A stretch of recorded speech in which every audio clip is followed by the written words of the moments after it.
So in another talk, I've looked at models of learning and how models of learning help people to decide what strategies to do, to take in order to help people to address wicked problems.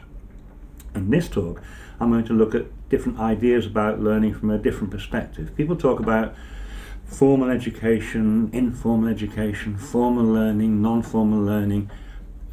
I'm not convinced by any of those sort of those kind of pigeonholes, those labels. To me, they don't really work. There's an idea that when you go to school, you're involved in formal learning. You sit down and you have a curriculum and you're assessed in a particular way, and there's a particular kind of pedagogy. People teach in a particularly formal way, and that's a formal thing. As though the learning there is very different than the kind of learning that might go on in a museum or a science centre or outdoors, or when you're in a gardening project working with elders. None of those sort of different definitions, those different separations of learning, to me make any sense. Learning is learning is learning. And what's important is to realise that the mental processes that go on as people learn are very similar in whatever context people find themselves. You have a series of mental models, you have some knowledge that you already know, you have constructs, you have some skills, you sort of interact with the world cognitively and physically, and you build up knowledge in different ways. And it doesn't really matter where those take place. It matters a lot if who's there helping you, but even if you're having a teacher in a school or someone working with you outdoors or people helping you to garden in a different way, all those different things, all those contexts have an impact, but the mental processes taking place are broadly very similar. So context is important. So if we're designing education experiences whereby people are encouraged to take on new kinds of knowledge, sort of scientific knowledge or knowledge from the arts or humanities, from social sciences, what matters is not really where it takes, what matters is not the kind of knowledge that is your learning, it matters to some extent where it takes place. That context is important, but only in terms of sometimes affecting your motivation rather than affecting the type of learning process that you go through.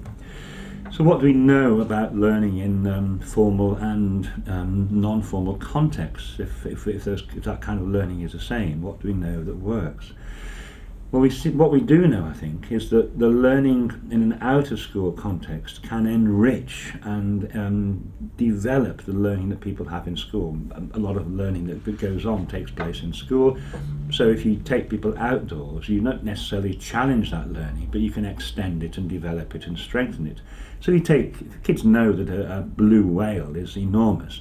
They may have read that, they may have seen a video, but when you go to a museum and you see a model of a blue whale, suddenly you realise just how big it really is. And that's the important thing. You're not challenging existing learning, you're getting a better sense, you're getting a better understanding. So we know that learning out of doors can strengthen the knowledge that people develop in school.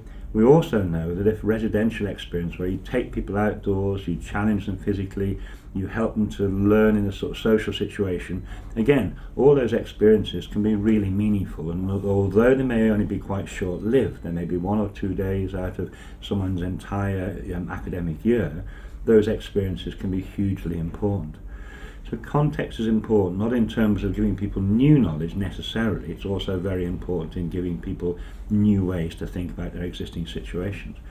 So take the wicked problems. We know that if people are faced with a whole series of environmental challenges, that they can learn about them through books or through the internet or through face-to-face teaching in a school. Because when you take people outdoors and you get people immersed in a situation, then it may well be the case that the learning becomes stronger, it becomes more reinforced, and becomes much more useful. And people feel that they are, by taking place in some physical activity, by taking place in some sort of group activities, which is quite challenging, actually that learning becomes more embedded than it would have been simply by learning about stuff through traditional ways. So from that point of view, learning outside the classroom, engaging in education beyond the school in whatever format it is essential if we are to help people to address the wicked problems that we're trying to face. And environmental education over the years has grown a whole series of pedagogies to help people to learn in a range of outdoor contexts.